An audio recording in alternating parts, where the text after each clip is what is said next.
Hi, thank you for being here with me today. You're welcome. I'm excited to be So, here.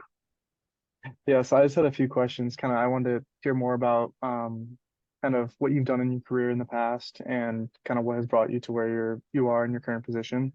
And so, one of my first questions was, can you like walk me through what brought you into accounting and the experiences that led up to your current position?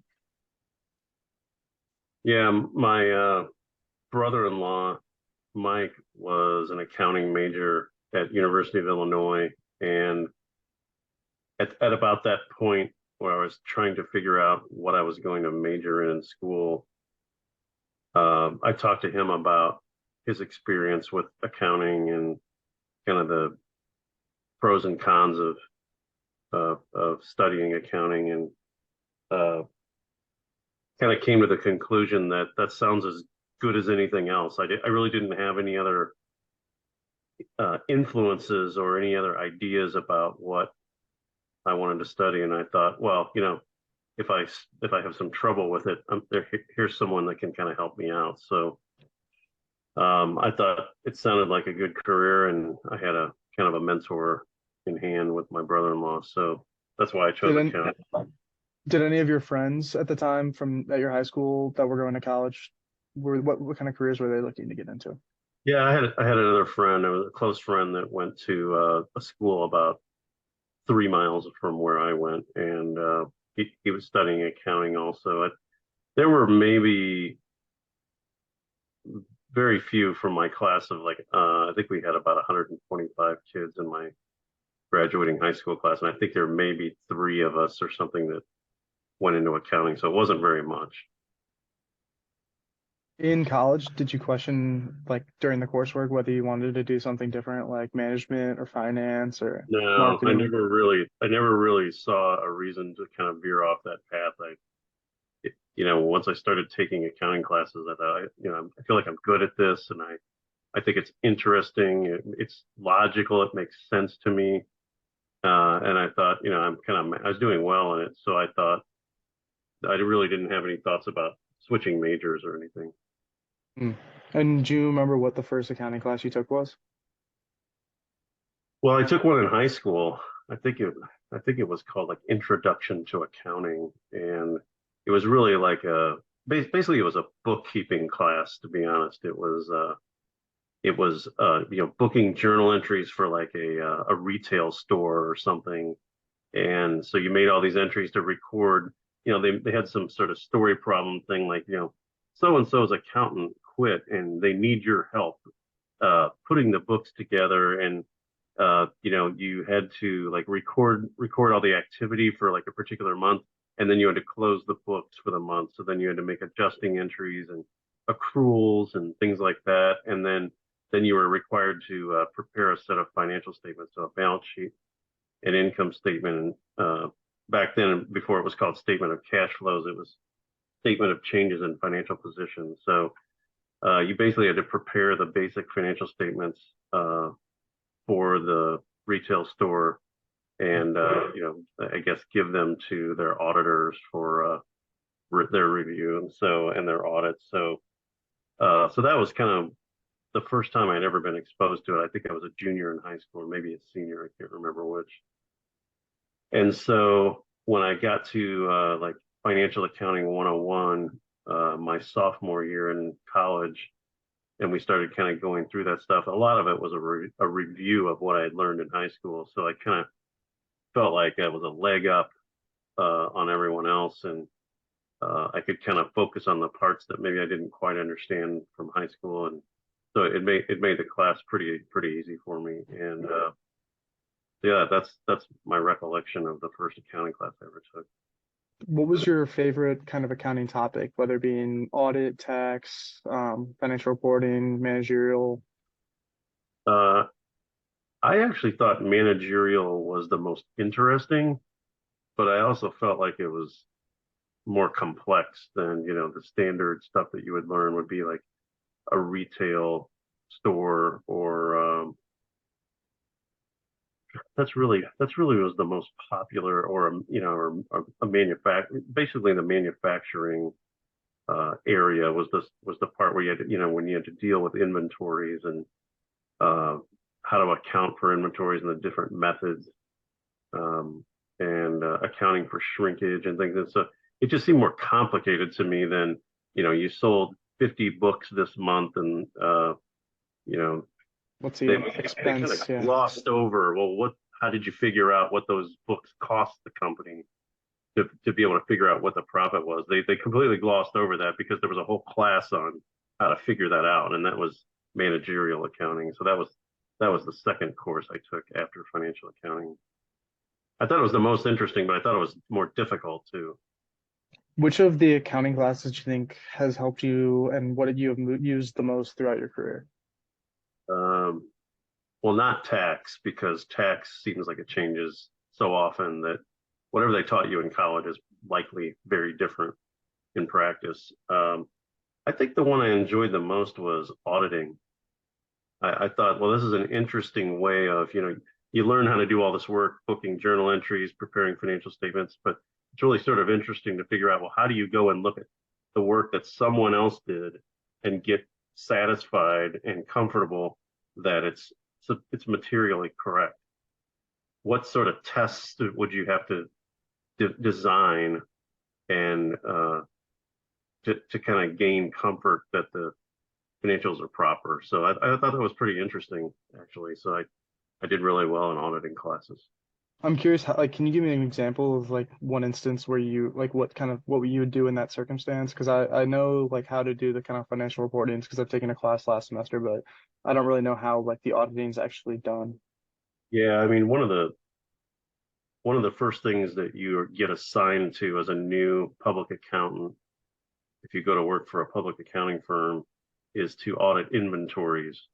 And so, obviously, for firms that are on a calendar year basis, December 31st is the close of their year, right? So on New Year's Day, all of the newest people get assigned to all of the various clients that the firm has to go to their factory or their store or their headquarters or their plants and figure out, how am I going to get comfortable that the level of inventory listed in their balance sheet is accurate.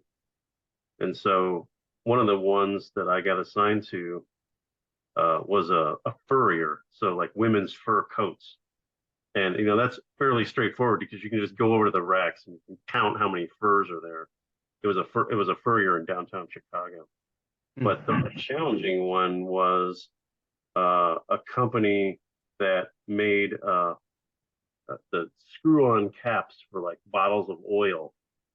And so there'd be these boxes full of these caps that are only this big, and just thousands of caps. And so you say to yourself, well, I'm not going to open this box and count thousands of caps. It would take me days and days and days, and you don't have that kind of time.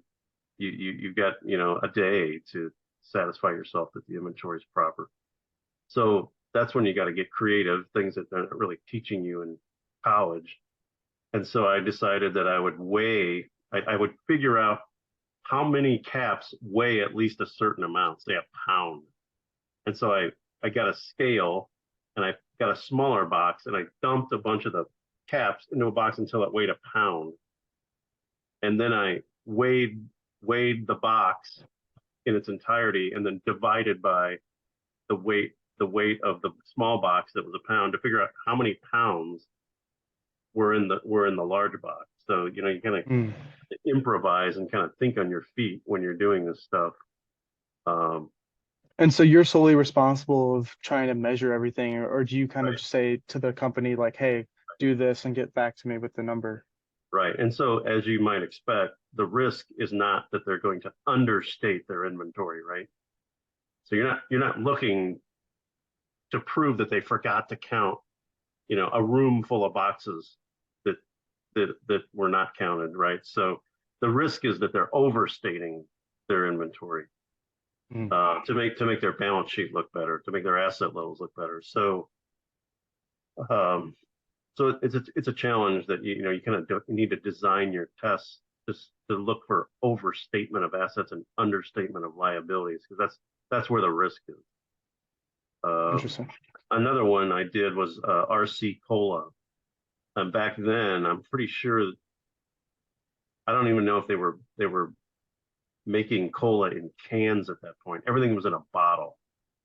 And so I went to this plant on the west side of Chicago on 47th Street, and there are all these trucks in there where they have like a door that rolls up from the bottom, like a garage door, but it was Mm. much skinnier. And you roll up this thing that's full of cases of bottles of RC Cola, and so you had to figure out, well, how many bottles are in a case, and if you stack the cases, how many fit in a truck, and then you open up all the doors and say, is it filled all the way to the top, and kind of figuring out ways that you can compute, and how many trucks are there in the warehouse. There was a giant warehouse, those big trucks that you see Pepsi trucks, and you don't see RC Cola trucks too much anymore, but envision a truck just full of soda. And I had the controller jumping in the truck helping me count these things, and I was basically, I had to tell the guy, look, you don't need to be involved. I just need to ask you a few questions once in a while about where is everything, and how do I, find everything. And then really, this is my work that I'm doing, and you really can't influence anything here. Because he was trying to count it himself, thinking he was helping me out. And Yeah. I was, whoa, bud, Like here that's my I'm job. 21-year-old kid telling a 49-year-old controller to stop what you're doing, and you have to basically take control of the work and say, it's my audit, it's the firm's audit. You're just here to support me if I have questions. And so don't let them kind of influence you. So those were kind of my first exposure to auditing, and that's the kind of thing that you'll do when you first start. Would you say that's how most auditing jobs are like these days? It's a lot of kind of hands-on work rather than sit behind a computer work. I think, back then, I'm showing my age, but the laptops didn't exist. So you didn't walk in there with a laptop and connect to their Wi-Fi, and Wi-Fi didn't exist, and things like that. So it was highly manual, but you had to figure out a way, the work papers that we would put together were all pen and paper, and there was Yeah. no storing anything. There was no Excel. You had to run adding machine tapes to prove that this column of numbers adds up properly, and tape it onto the page and put little tick marks to say, I actually added this all up. And look, here's the proof that I added up all of these numbers, and they add up to the correct total that's carried forward to the financials. So it was really, really manual. And we were Mhm. carrying trunks full of work papers that now would be, in the cloud, and uh, and on your laptops and so forth. So it's very different now than what it was back then. So kind of different set of challenges. Interesting. And then, so I'm kind of curious. I want to hear more about your current role as CFO and how have your responsibilities changed from being the controller to now being the CFO? You're now really responsible for leadership of the entire business. So it's not like it's a silo anymore, and you kind of stay in your lane and say, well, I only worry about financial reporting and uh, financial results and the budget. You're really responsible for everything and setting direction and strategy for the entire organization. And you're never really in a particular lane. You're kind of in all lanes, um, and you're trying to set an example for the organization, and inspire the organization and make sure they have the right tools, and you're motivating people, and showing them how what they're doing leads to success and good results, and kind of steering the business. Really, it's like a giant steering wheel that you're adjusting constantly, and things don't go according to plan. They never do, and so you're constantly having to pivot and decide and kind of what's the best course of action given what's happening now, and what happened last month, and kind of trying to predict what the right choices will be to be successful as you move forward. Interesting. And then, so what have you enjoyed most about your new position? Um, I think it's to me, it's like sort of the recognition of all of the work that you put in, and you're being recognized for the work you've done over the years, and kind of working together with the board to create the strategy for the organization. So you tend not to work too much with the board of directors or its committees when you're at a lower level, but that's what you're doing when you are in the C-suite. And what do you think has been the most challenging part? Uh, well, frankly, the current yield curve is challenging for banks to make money right now. Given where rates are, we're in an inverted yield curve, which means short-term rates are higher than longer-term rates.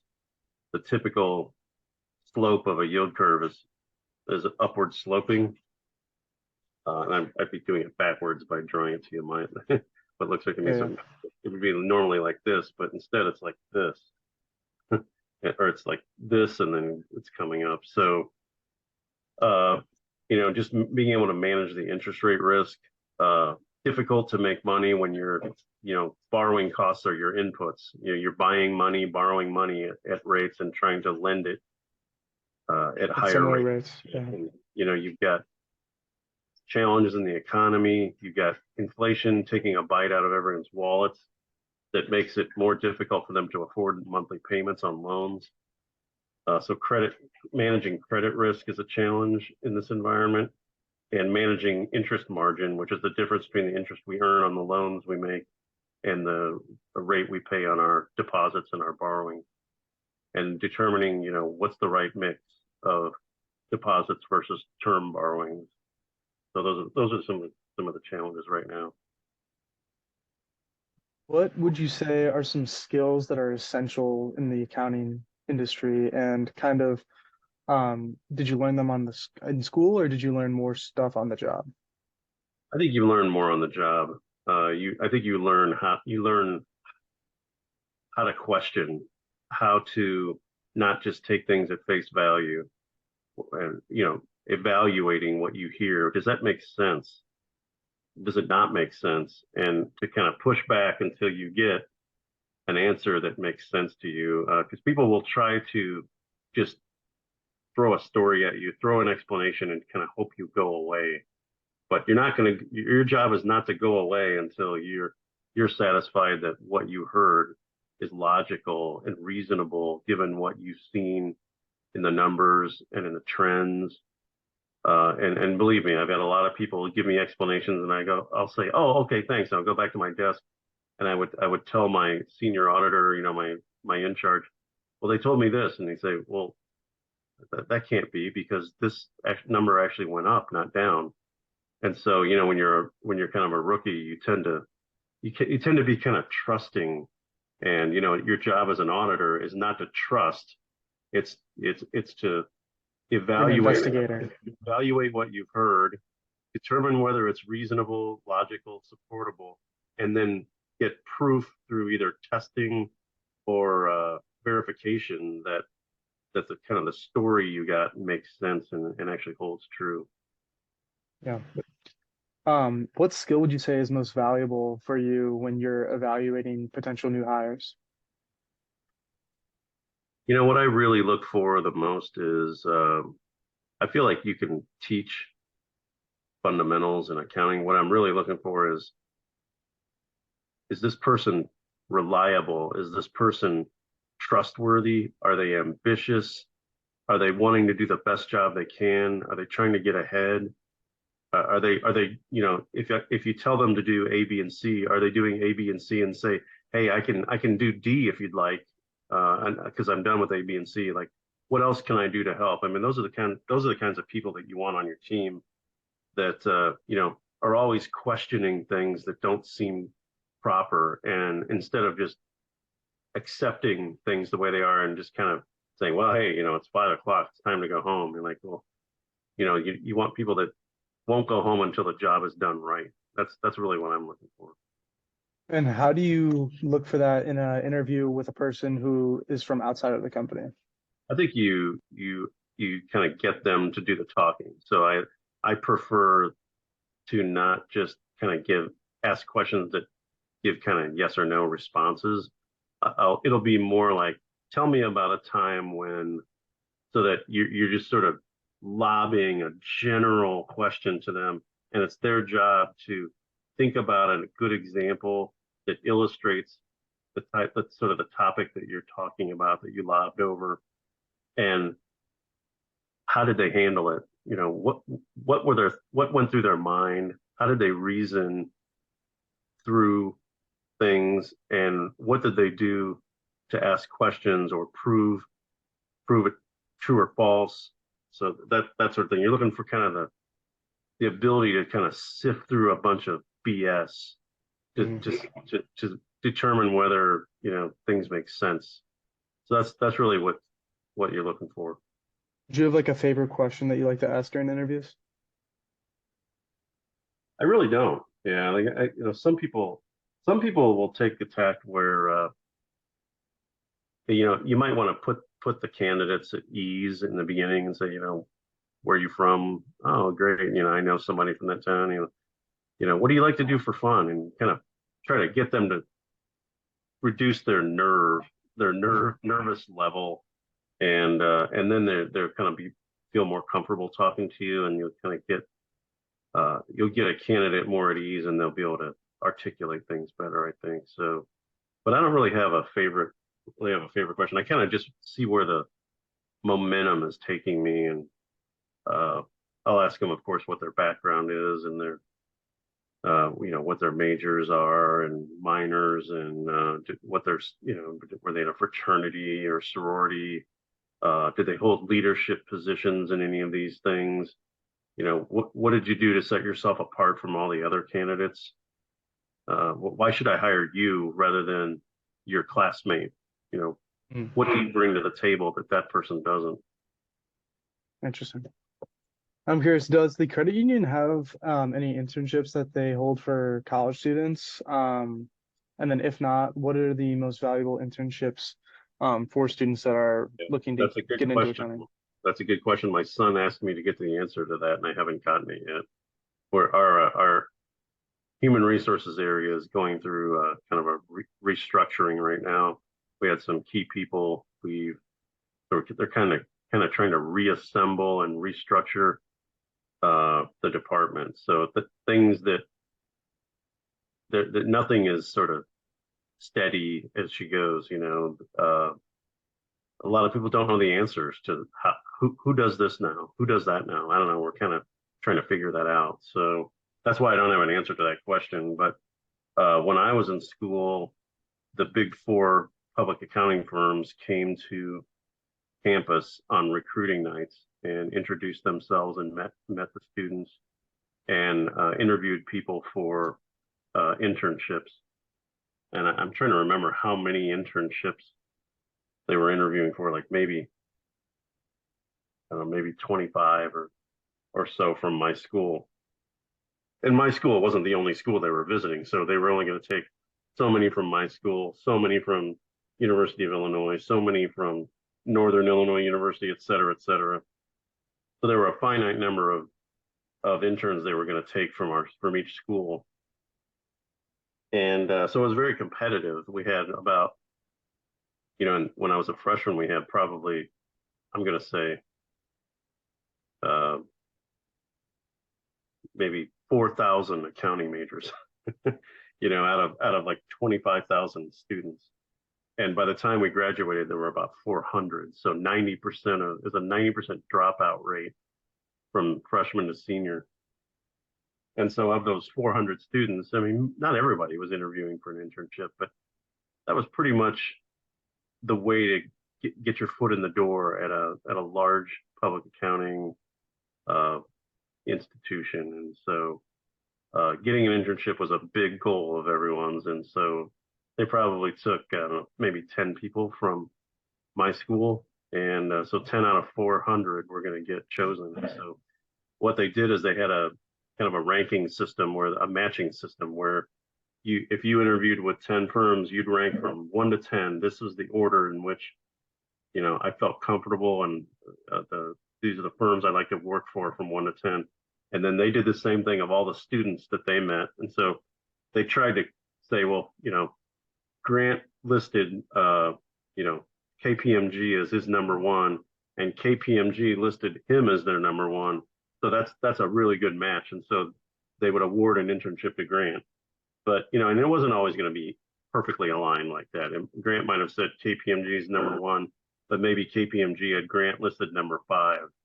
But maybe that was still high enough on their list that that was a close enough match. So they didn't really show us how they decided everything, but we were just told here are the people that were awarded the internships. So you can only just assume that, like, I actually got my number one choice. So like PricewaterhouseCoopers is my number one choice. I don't really know where I was on their list. I think I asked one of the partners once I joined the firm, and I think he told me that I was number one on their list too. So I kind of got lucky in that way. So I'm curious, in your interviewing for different roles throughout your career, have they mostly been behavioral, or have you had kind of technical ones where they're looking to kind of test your knowledge of accounting? A lot of the interviews, there's a presumption that you have the training, that you have the background, you have the knowledge, the body of knowledge that you need, and it's kind of they're really kind of looking at your personality and what kind of leadership potential you have. So they're kind of looking for how is this person better than, let's assume that there's 5 people interviewing for the role. Chances are they're nearly equally educated.